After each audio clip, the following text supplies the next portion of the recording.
Halo teman, selamat datang di channel yang satu ini. Hehehe, Eits, channel ini adalah berisi cerita tentang alur Donghua yang keren. Penasaran? Yuk segera langsung markiden, mari kita dengar. Tapi sebelum itu, jangan lupa like dan subscribe-nya ya. Battle Through to Heaven.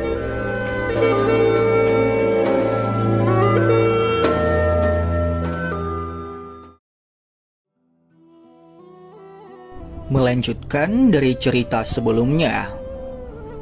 Kata-kata Xiaoyan mengejutkan Xiaoli dan Suqian, tetapi wajah mereka tidak menunjukkan keterkejutan. Mereka sudah menebak sedikit alasan perjalanan Xiaoyan kali ini. Kamu juga tertarik dengan hal itu? Suqian merenung sejenak, jarinya dengan lembut mengetuk permukaan meja saat dia perlahan berkata, "Temanku ini membutuhkan benda itu untuk menyelamatkan hidupnya." Xiaoyan menghela nafas. Xiaoyan sedikit ragu-ragu, matanya menyapu ke dokter peri kecil. Hanya setelah melihat yang terakhir menganggukkan kepalanya, dia secara kasar menyebutkan situasi dokter peri kecil. Dia secara alami tidak menyembunyikan masalah tubuh racun yang menyedihkan saat dia berbicara. Tubuh racun yang menyedihkan? Xiaoli masih baik-baik saja setelah mendengar nama yang keluar dari mulut Xiaoyan. Suqian bagaimanapun dengan lembut menghirup udara dingin. Dia terkejut ketika dia melihat ke arah dokter peri kecil. Dia telah mendengar tentang kondisi yang sangat langka dan khusus semacam ini. Secara alami, dia tahu betapa menakutkannya hal ini. Tubuh racun yang menyedihkan telah muncul di benua Dauqi di masa lalu. Namun semua orang yang memilikinya membawa bencana yang cukup besar tanpa kecuali. Ribuan kilometer kematian tanpa ada manusia atau binatang yang selamat seperti mimpi buruk yang disebarkan melalui catatan banyak buku. Tidak heran dia bisa menjadi seorang elit Douzong pada usia seperti itu. Ini karena tubuh racun yang menyedihkan. Kejutan di mata Suqian perlahan-lahan ditarik. Beberapa saat kemudian saat dia dengan lembut bergumam pada dirinya sendiri. Sejak awal dia merasa bingung dengan usia dokter peri kecil. Bagaimanapun ini adalah pertama kalinya dia bertemu dengan Douzong yang begitu muda. Jika dia dengan hanya mengandalkan bakatnya sendiri, itu akan menjadi terlalu menakutkan. Bahkan Xiaoyan jauh lebih rendah. Tubuh racun yang menyedihkan tumbuh semakin dekat dengan waktu letusannya mengikuti peningkatan kekuatannya. Saat ini, dokter peri kecil memiliki waktu kurang dari 2 tahun. Jika kita tidak memikirkan cara untuk mengendalikannya, tubuh racunnya akan meletus, mengulangi peristiwa tragedi bencana lainnya. Air liur transformasi tubuh bodhisattva bisa membantunya? Xiaoli mengerutkan kening dan bertanya. Ya, selama saya mendapatkan air liur transformasi tubuh bodhisattva, saya akan dapat membantunya sepenuhnya mengendalikan tubuh racun yang menyedihkan. Xiaoyan mengangguk berat dan dia menjawab.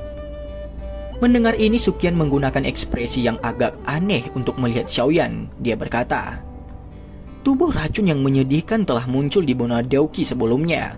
Namun semuanya akhirnya meletus dan sekarat. Tidak ada seorang pun yang berhasil mengendalikan tubuh racun yang menyedihkan. Bagaimanapun, semakin kuat, semakin besar juga kepadatan racun di dalam tubuh seseorang. Letusannya akan lebih mengerikan. Tetap pertama, tenang saja. Selama saya mengumpulkan bahan-bahannya, saya memiliki kepercayaan diri untuk melakukannya. Xiaoyan tersenyum dan melanjutkan. Namun masalah terbesar saat ini adalah bagaimana mendapatkan air liur transformasi tubuh bodhisattva. Ada cukup banyak orang di kota Kaisar Hitam yang mengejarnya, ucap Xiaoyan. Jumlah mereka cukup banyak. Selama itu adalah orang dengan kekuatan tertentu, dia akan menargetkannya. Suqian menggelengkan kepalanya, dia mengerutkan kening sebelum melanjutkan. Namun bukanlah tugas yang mudah untuk mendapatkan air liur transformasi tubuh bodhisattva dari tangan Yingsan tua itu. Orang tua itu adalah ahli dari wilayah sudut hitam dari generasi yang lebih tua. Kekuatannya mungkin sedikit lebih kuat dari kekuatanku. Selain itu orang itu sangat kejam. Kembali ketika dia mengguncang wilayah sudut hitam, ada sejumlah faksi yang tidak diketahui yang mati di tangannya. Tidak berlebihan untuk mengatakan bahwa dia dipenuhi dengan hutang berdarah, ucap Sukian. Apakah penata pertama tahu persis kekuatan dari Ying San tua itu? Apakah dia memiliki faksi di belakangnya? Xiaoyan menyuarakan pikirannya. Orang tua itu suka bebas dan tidak suka dibatasi. Karena itu dia kemungkinan besar akan sendirian. Namun kekuatannya saat ini seharusnya mencapai level bintang 4 Douzong. Sukian perlahan menjawab. Apakah dia sendiri? Xiaoyan menghela nafas lega. Terlepas dari situasinya, berurusan dengan satu orang jauh lebih santai daripada berurusan dengan seluruh faksi. Jika aku yang dulu bergandengan tangan dengan dokter peri kecil, kita seharusnya bisa mengalahkan Ying San tua. Namun tidak sesederhana itu. Bahkan jika kita merebut air liur transformasi tubuh Bodhisattva dari tangannya terlebih dahulu, bagaimana kita akan menghadapi banyak orang dengan niat jahat yang mengikutinya? Sukian berbicara dengan suara yang dalam. Ini terutama terjadi pada lembah api iblis itu. Mereka telah mengirimkan cukup banyak ahli kali ini. Fang Yan adalah seorang ahli dengan setengah kaki di kelas Douzong, dan dia sangat kuat. Menambahkan tetua Dou Huang yang bekerja sama dengan baik. Mereka seharusnya cukup untuk menunda Douzong sejenak. Mungkin Anda juga merasakannya, tetapi ada juga orang misterius berjubah abu-abu yang tidak diketahui asalnya di kelompok lembah api iblis. Orang itu pasti seorang elit Douzong, jawab penato pertama Sukian. Mata Xiaoyan tenggelam ketika dia mendengar Sukian menyebutkan orang misterius berjubah abu-abu itu. Orang yang paling dia takuti adalah orang misterius berjubah abu-abu ini. Apakah orang ini kepala lembah dari lembah api iblis? Xiaoyan mengerutkan kening dan bertanya. Tidak, kepala lembah api iblis saat ini sedang mundur. Selain itu, aura orang tua itu benar-benar berbeda dari orang berjubah abu-abu ini. Oleh karena itu, mereka tidak bisa menjadi orang yang sama. Sukian menggelengkan kepalanya dan dia menolak tebakan Xiaoyan. Di mana lembah api iblis menemukan ahli seperti itu untuk membantu mereka? Seorang elit Douzong. Terlepas dari seberapa rendah profil yang dia simpan, rumor pasti akan menyebar di wilayah sudut hitam. Xiaoyan berbicara dengan nada ragu yang lembut. Sukian dan Xiaoli menggelengkan kepala. Yang terakhir mengerutkan kening dan berkata, orang berjubah abu-abu ini tidak pernah mengungkapkan dirinya saat kita bertarung dengan lembah api iblis di masa lalu. Sepertinya dia baru mulai bekerja sama dengan lembah api iblis baru-baru ini. Xiaoyan samar mengangguk. Dia segera mengepalkan tinjunya dan berkata lembut. Tidak peduli dari mana orang ini berasal, kali ini kita harus mendapatkan air liur transformasi tubuh Bodhisattva. Kalau tidak, begitu Ying San tua membawa benda itu ke pegunungan dalam dan hutan purba, kita akan kehilangan jejaknya. Pada saat itu kemana kita akan pergi dan menemukan air liur transformasi tubuh Bodhisattva lainnya? Jika Anda benar-benar berani menargetkan air liur transformasi tubuh Bodhisattva, saya yang lama menyarankan agar Anda tidak menjadi orang pertama yang bertindak. Saat ini, harta itu adalah benda panas. Siapapun yang mendapatkannya akan mengundang mata serakah yang tak terhitung jumlahnya. Sukian perlahan menjelaskan dan berkata lagi. Burung gereja berada di belakang belalang sembah yang memburu jangkrik. Di belakang burung pipit adalah seorang pemburu. Dalam perampasan kacau seperti ini, orang yang menyerang paling awal akan berada pada posisi yang paling tidak diuntungkan, ucap Sukian. Maksud penata Sukian menunggu untuk menjadi orang terakhir yang menyerang? Xiaoyan ragu-ragu dan bertanya. Bahkan jika kita bukan yang terakhir, kita tidak bisa menjadi yang pertama. Amati situasinya dan bertindaklah ketika ada kesempatan. Mata Sukian menyipit saat dia tertawa terbahak-bahak. Xiaoyan terdiam sesaat saat mendengar ini. Dia mengangguk dan berkata, kalau begitu, kita akan melakukan seperti yang dikatakan penata pertama, ucap Xiaoyan. Tenang, ada mata-mata dari gerbang Xiao di tempat tinggal Ying San tua itu. Jika ada perubahan yang terjadi di kota, kita akan segera mendapatkan berita. Xiaoli tertawa. Kalian semua harus istirahat di sini selama 2 hari ini. Akan ada seseorang yang memberitahu Anda atas perkembangan informasi terbaru nantinya, ucap Xiaoli. Xiaoyan mengangguk, mereka secara alami dapat menyelamatkan banyak masalah dengan bantuan orang-orang dari gerbang Xiao. Suasana aula menjadi lebih santai setelah mereka selesai berdiskusi tentang hal terpenting. Xiaoli meminta seorang pelayan wanita untuk menyajikan teh dan tiba-tiba mengubah topik pembicaraan. Oh ya, apa yang terjadi di Kekaisaran Jiama? Pesan terakhir yang saya terima adalah surat dari kakak laki-laki yang meminta bantuan. Dikatakan bahwa tiga kerajaan besar dari 3 sekte besar telah bergandengan tangan untuk menyerang aliansian. Saat itu saya tidak dapat mengalihkan tenaga karena kami masih bertengkar hebat dengan lembah api iblis saat itu. Ketika situasi kami sedikit lebih baik, Kekaisaran telah mengirimkan berita bahwa semuanya baik-baik saja, ucap Xiaoli kepada Xiaoyan. Wajah Xiaoyan agak kaku saat mendengar pertanyaan Xiaoli yang tiba-tiba. Tangan halus dari dokter peri kecil di sampingnya juga samar-samar bergetar saat dia memegang cangkir tehnya. Dia mengesap teh dan menunduk dan mengungkapkan ekspresi yang tidak wajar. Hahaha, semuanya baik-baik saja. Xiaoyan meletakkan cangkir tehnya dan dengan kejam menatap Xian yang sedang melengkungkan mulut kecilnya. Setelah itu dia tertawa dan secara acak memberikan respon. Dia buru-buru berkata, "Kakak kedua, kamu harus membantu kami mengatur tempat tinggal. Kami tidak beristirahat dengan benar selama beberapa hari ini," ucap Xiaoyan. "Kalau begitu, kalian semua harus pergi dan istirahat malam yang nyenyak. Saya akan mengirim seseorang untuk memberitahu Anda jika kami menerima berita apapun besok." Xiaoli santai setelah mendengar semuanya baik-baik saja. Dia tersenyum dan mengangguk sebelum melambai kepada seorang pelayan wanita untuk memimpin kelompok Xiaoyan ke kamar di halaman belakang. Xiaoyan melirik ekspresi dokter peri kecil di sampingnya saat dia berjalan menyusuri koridor kompleks yang tenang itu. Dia dengan lembut berkata, "Tenang, tidak apa-apa. Anda tidak dapat disalahkan untuk masalah ini," ucap Xiaoyan. Dokter peri kecil mengangguk. Dia segera tertawa pahit. Jika dia tahu sebelumnya bahwa Xiaoyan adalah kepala aliansian, tidak akan ada perang selama 1 tahun itu.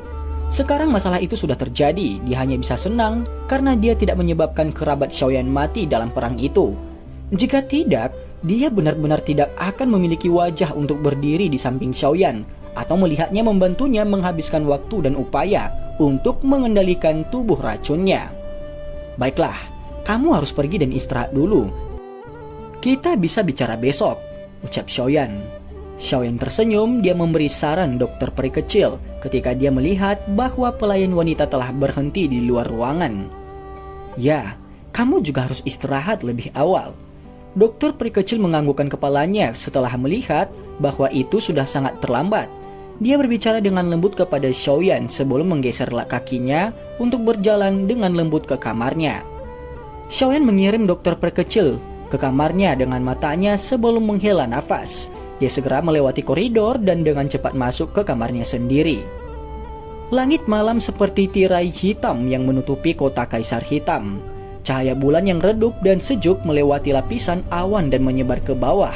Akhirnya ia mendarat di sebuah ruangan di mana seorang pemuda berjubah hitam sedang berlatih dengan mata tertutup. Energi seperti zat berlama-lama di sekitar hidung Xiaoyan sebelum diserap ke dalam tubuhnya. Setelah beberapa penyempurnaan itu, akhirnya itu berubah menjadi benang Daoqi murni yang memasuki tubuhnya. Xiaoyan perlahan membuka matanya yang tertutup rapat. Dia merasakan kegembiraan tanpa suara yang dipancarkan dari selnya setelah dipenuhi dengan kekuatan. Dia tersenyum dan melambaikan tangannya. Sebuah benda besar berwarna hitam segera muncul di ruangan yang agak besar itu. Item berwarna hitam itu cukup besar. Itu menempati lebih dari setengah kamarnya ketika itu muncul. Sayap tulang seperti permata memantulkan cahaya redup saat cahaya lampu hangat memancar ke di atasnya. Itu memberikan penampilan yang sangat aneh. Hal ini secara alami adalah mayat binatang sihir yang telah dibeli Xiaoyan di pelelangan saat itu. Xiaoyan tersenyum saat dia dengan cepat melihat ke arah mayat binatang sihir yang muncul di ruangan itu. Karena mayat binatang sihir ini telah mati untuk waktu yang lama, daging di seluruh tubuhnya telah mengering dan menyusut bersama. Oleh karena itu Xiaoyan tidak dapat mengidentifikasi jenis binatang sihir apa ini dari penampilan luarnya. Namun Xiaoyan tidak perlu tertarik pada tubuh binatang sihir ini. Satu-satunya minatnya adalah sayap tulang seperti giok dari binatang sihir ini, karena mereka bisa membantunya memperbaiki sepasang Skybird 9 Flying Wings berkualitas tinggi. Xiaoyan menggeser kakinya dan berhenti ketika dia berada di samping sayap tulang seperti giok itu, yang lebarnya 20 hingga 30 kaki. Tangannya dengan lembut mengusap tulang sayap. Perasaan dingin bisa dirasakan dari tangannya. Namun perasaan sedingin es ini mengandung sedikit kehangatan. Sulit membayangkan mayat kering ini yang telah mati selama beberapa tahun yang tidak diketahui masih bisa mengeluarkan panas. Sayap tulang seperti giok ini agak transparan. Oleh karena itu Xiaoyan dapat melihat energi yang tidak biasa dengan mata telanjangnya tampaknya mengalir di dalam sayap tulang itu. Jari Xiaoyan dengan lembut mengetuk sayap tulang seperti giok. Ketangguhan yang ditularkan ke tangannya menyebabkan Xiaoyan menganggukkan kepalanya dengan puas. Matanya segera menyipit saat kekuatan spiritualnya mengikuti jarinya dan diam-diam memasuki sayap itu. Kekuatan spiritual Xiaoyan dengan hati-hati melewati tulang itu.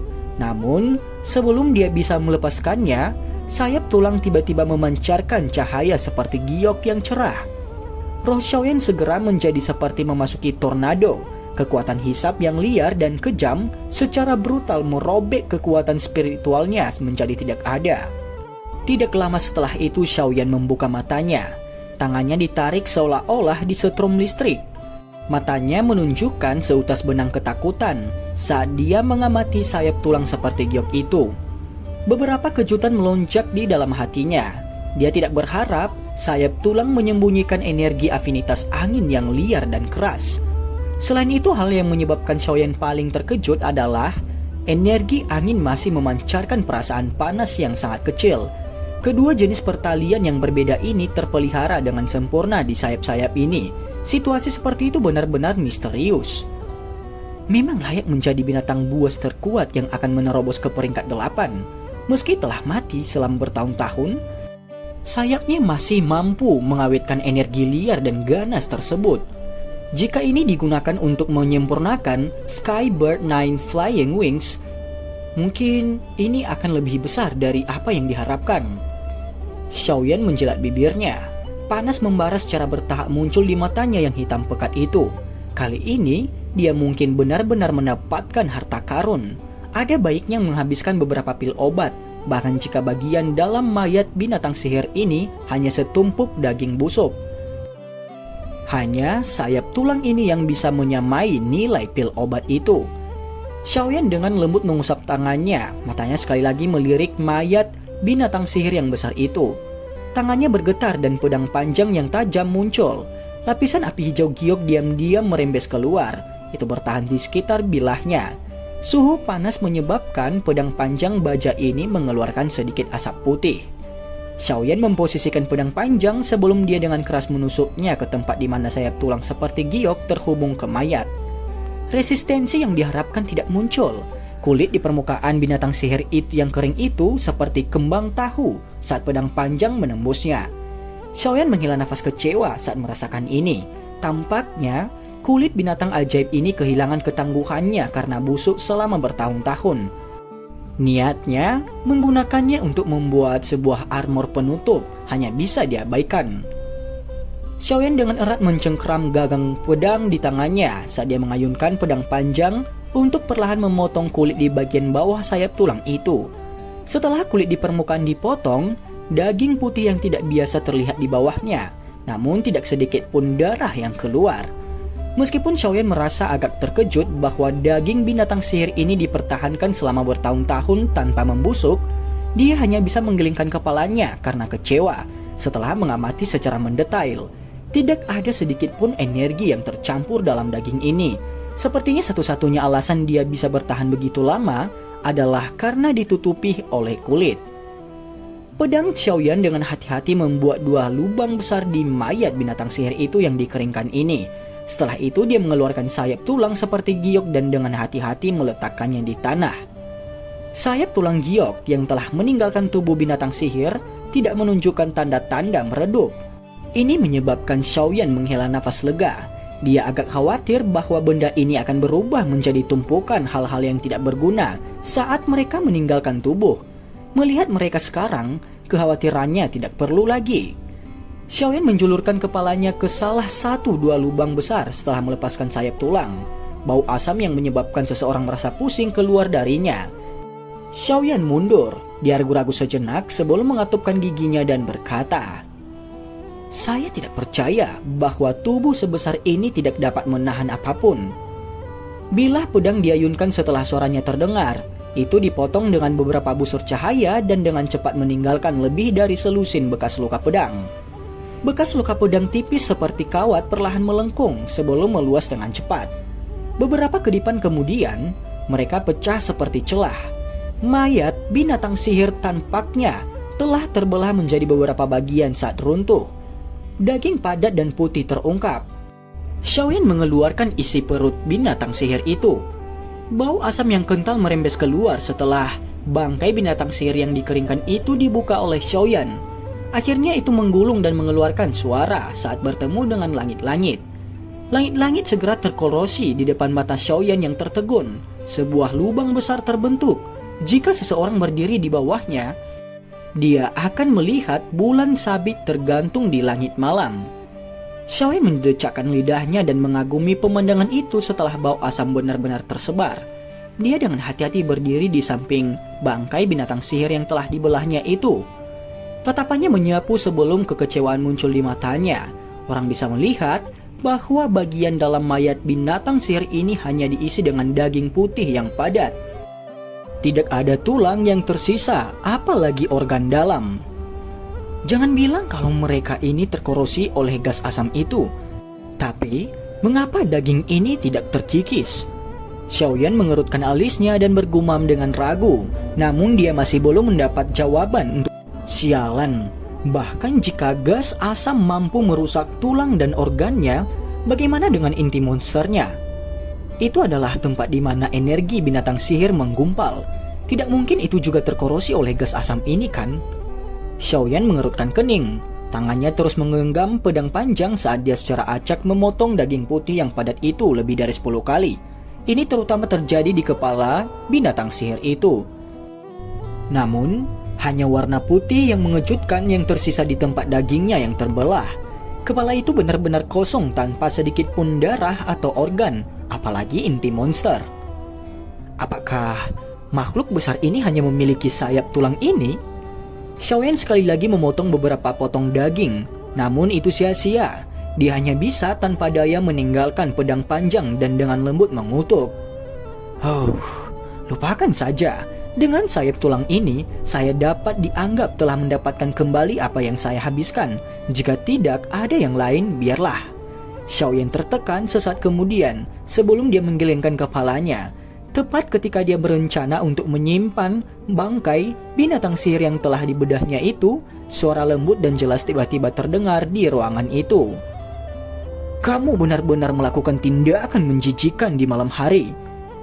Xiaoyan kaget saat mendengar suara yang akrab ini.